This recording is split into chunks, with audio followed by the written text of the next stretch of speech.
नाज़रीन, Sindh United party के रहनमा शहजाद की शिकारपुर में प्रेस क्लब में प्रेस कॉन्फरंस है। उन्होंने कहा कि सिंध में बढ़ते हुए जुराइम में बासर अफराद और मुंतखब नुमाइंदे मुलविस हैं। रियासत चाहे तो जुराइम ख़त्म हो सकते हैं। शहजाद शाह ने बताया कि मुंतखब नुमाइंदों की पैदा करदा बदअमनी के बायस हर तरफ खौफ की फिजा है।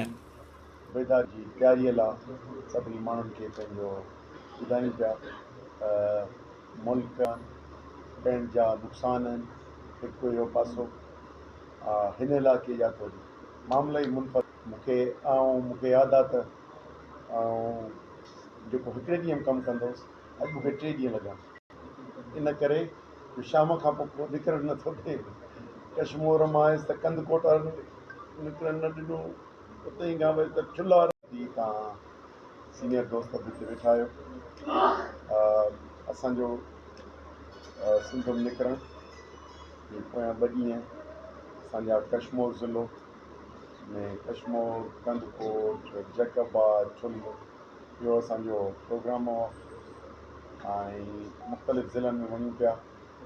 आगाही मुहिम बेदार जी तयारीअ लाइ सभिनी माण्हुनि खे पंहिंजो ॿुधाइनि पिया मुल्क पंहिंजा नुक़सान आहिनि हिकु इहो पासो हिन इलाइक़े जा थोरी मामला ई मूंखे